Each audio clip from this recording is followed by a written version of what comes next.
Bloodhound affiliates, Lil Scoom, he got shot and killed as well. He got killed, y'all.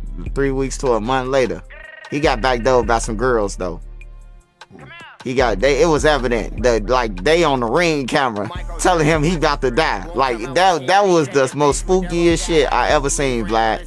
Where he and on the porch and the girls telling him he about to die. Like the girls say, "You about to die." He said, "Who?" She said, "I'm just playing." And then he really get killed. Like right after that, man.